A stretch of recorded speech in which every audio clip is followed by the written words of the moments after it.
Yes, best kalira tukaniriza ku mukuru gwaffe omuganzi okumanyikidwa nga Uganda mu Kamuli amanya ne Dovers Mapita Ntambi Chimso Rich Boy Maxwell Junior okola kyamanyi okuba nti wekumira wano okuba nti otambula naffe 24/7 okuba nti wekumira kumanya ate ng'okola kyamanyi okuba nti osubscribing gwenna natanaba nkusaba ekintu kimu muganda wange obeere nga osubscribing tubere nga tutambula mpola then waliwo omukyala eyakolanga NTV login programu eyabeeranga lunaku lwali lwa kusatu. I remember bamuyita Robin Kiss oba Robin Kiss nga sawa zino Robin Kiss ali side zeyo mu America alina bintu byakwasaganya mpola so nolwekyo waliwo olutalo lubadde lugenda mu maaso wakati w'abakozi ba NTV n'abakozi abalala ne Sheila Gashumba gamba nti abakozi ba NTV basasulwa obusente butono 50k so nolwekyo Robin Kiss avudde n'agamba nti now Sheila Gashumba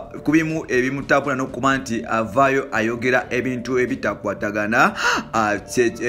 ebitakwatagana ekintu ekimusumbwa nekimulemeseza emirimu kugata n'abasajja abebbeeyi bazaafuna nti ali drug addict. Robin Kiss agamba nti Sheila y'omu ku bakyala abakyasinza okuba nti bakomonta enjaga okugifiirako obufiizi era nga ye n'akayaga tosobola kubaawula. Era Robin Kiss agambye nti bo ne Sheila Gashumba banywanga enjaga before their TV show ku NTV bo bajinywanga ate bali tight buddies. So nolwekyo amanyi kyaliwe kyasobola okukola nga ali soba ne kyaliwe byatasobola kukola nga ali soba. So nolwekyo Robin Kiss avudde n'agamba nti Sheila Gashumba ekimutawanya temulowooza mbu musaala oba abasajja oba bisigadde naye nga ate Sheila Gashumba naye yandiba nti agenderera nga gwa eddalu mpola because akozesa ebiragala bingi bye baali bakozesa okuva ye byamanyi nga Robin Kiss byali amanyi ne byakyakozesa kati. Robin Kiss alumiriza Sheila Gashumba okuba nti anywa enjaga y'ekika ekya cocaine kugata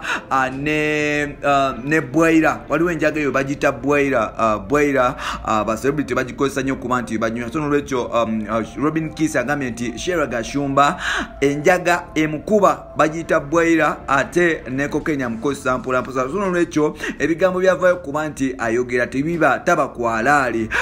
Sheila Gashumba yatandika okunywa enjaga way back ngali mu ssomero, that was senior 5 there.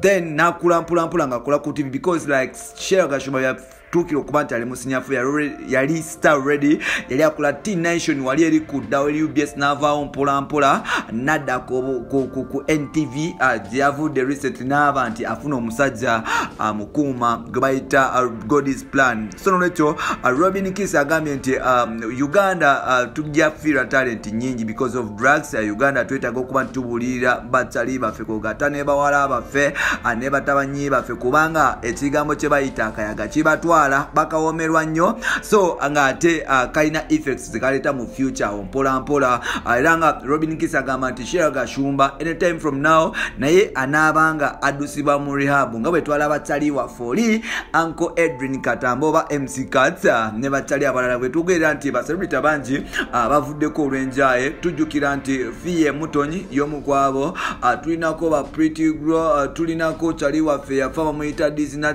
gali wango yavaako n'abasigadde. So nolwekyo Robin Kiss agamba nti Sheila Gashumba yeetaaga kuba nti yeetaaga obuyambi bw'abantu abasinga obungi because gye bye baabeeranga nga bekuba enjaga y'empiso nga bamira enjaga y'amakenda kugata n'okuba nti waliwo n'enjaga gye yalekanga akozesa gye bayita bwaira.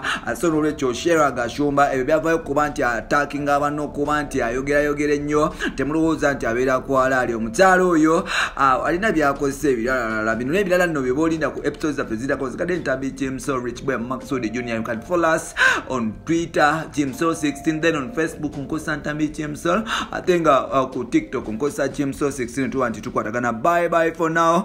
Twegweko mwana wa mama.